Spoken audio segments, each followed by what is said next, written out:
दिल्ली में किसानों का संघर्ष जारी है और इस समय एक बड़ा संकट खड़ा हो गया है। 111 किसान भूख हड़ताल पर बैठे हैं, जिनमें से प्रमुख किसान नेता डल्लेवाल की हालत अब गंभीर हो गई है। वे पिछले 50 दिनों से भूख हड़ताल पर हैं और उनके स्वास्थ्य पर चिंता जताई जा रही है। यह आंदोलन किसानों के हक में उनकी विभिन्न मांगों को लेकर चल रहा है।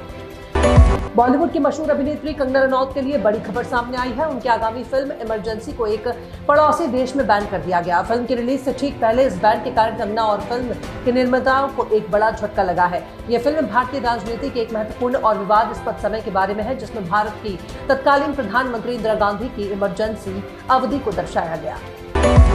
जम्मू कश्मीर में लगातार हो रहे विकास कार्यों से न केवल विपक्षी दल के नेता यानी वहां के मुख्यमंत्री उमर अब्दुल्ला और कश्मीर की आवाम गदगद है, बल्कि पड़ोसी देश पाकिस्तान में भी इसको लेकर खूब चर्चा हो रही है। प्रधानमंत्री नरेंद्र मोदी ने अभी हाल ही में जम्मू कश्मीर के गांदरबल जिले में सामरिक रूप से महत्वपूर्ण जोड़ मोड़ सुरंग के उद्घाटन किया, तो इसकी चर्चा पाकिस्तानी मीडिया में भी होने लगी।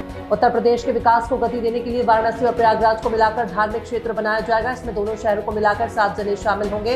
इसका दायरा 22,000 वर्ग किलोमीटर से ज्यादा होगा। इसके लिए प्रदेश सरकार ने वाराणसी और प्रयागराज को मिलाकर क्षेत्रीय विकास प्राधिकरण का गठन करने की तैयारी की है। इसका विकास धार्मिक क्षेत्र के किस तौर पर किया जाएगा? विकास क्षेत्र जहां अत्याधुनिक तकनीक से लैस होगा। दुनिया में एक और वायरस ने लोगों को जान लेना शुरू कर दिया है। कोरोना और HMPV के बाद इस वायरस के कारण अफ्रीकी देशों में कई लोगों की मौत हुई है। अकेले तंजानिया में 8 लोगों की मौत हुई है। इस नए वायरस से विश्व स्वास्थ्य संगठन यानी WHO भी सतर्क हो गया है। मध्य प्रदेश की धार्मिक नगरी उज्जैन में महाकाल के दर्शन करने आए इंदौर के छात्रों की बस की डंपर से टक्कर हो गई। इस हादसे में 17 छात्र घायल हुए हैं। इस घटना से गुस्साए लोगों ने डंपर पर पथराव भी किया। जानकारी के अनुसार इंदौर के एक निजी कोचिंग संस्थान फिजिकल अकादमी के छात्र छात्राएं बस से उज्जैन महाकाल के दर्शन करने आए थे। जब उनकी बस चिंतामन मंदिर के बाईपास मार्ग से गुजर रही थी, तभी एक डंपर ने टक्कर मार दी। सियासत 2028 को लेकर मध्य प्रदेश सरकार हरिद्वार की तर्ज पर 1250,000 बीघा क्षेत्र में विकास करने जा रही है। इसकी घोषणा खुद मध्य प्रदेश के मुख्यमंत्री डॉक्टर मोहन यादव ने की है।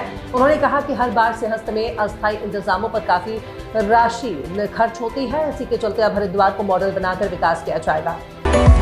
अमेरिका के राष्ट्रपति जो बाइडेन के कार्यकाल के अंतिम दिनों में उनकी सरकार ने भारत को 2 बड़े तोहफे दिए हैं। ये उपहार भारत अमेरिका संबंधों को और गहरा करने वाले हैं और दोनों देशों के बीच तकनीकी और सुरक्षा सहयोग को नई ऊंचाइयों पर ले जाने वाले हैं।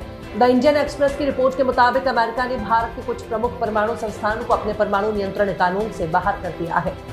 देश भर में प्रयागराज में आयोजित हो रहे भव्य महाकुंभ की चर्चा हो रही है। कोने कोने से तमाम साधु संत अखाड़े और श्रद्धालु महाकुंभ में पहुंच रहे हैं। इन दिनों संगम नगरी की भव्यता देखते ही बन रही है। इसी बीच महाकुंभ में अब CM योगी के नेतृत्व में यूपी कैबिनेट की बैठक भी तैयारी की जा रही है, जिसमें यूपी सरकार के सभी मंत्री शामिल होंगे। हालांकि ये बैठक कब होगी, इसको लेकर तारीख को लेकर अभी कोई फैसला नहीं हो पाया है।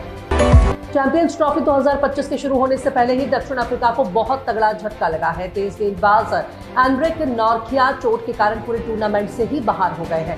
नॉर्थिया पिछले साल T20 वर्ल्ड कप के बाद से अंतर्राष्ट्रीय क्रिकेट नहीं खेले थे। हाल ही में उन्हें दक्षिण अफ्रीका की चैंपियंस ट्रॉफी स्क्वाड में शामिल किया गया था।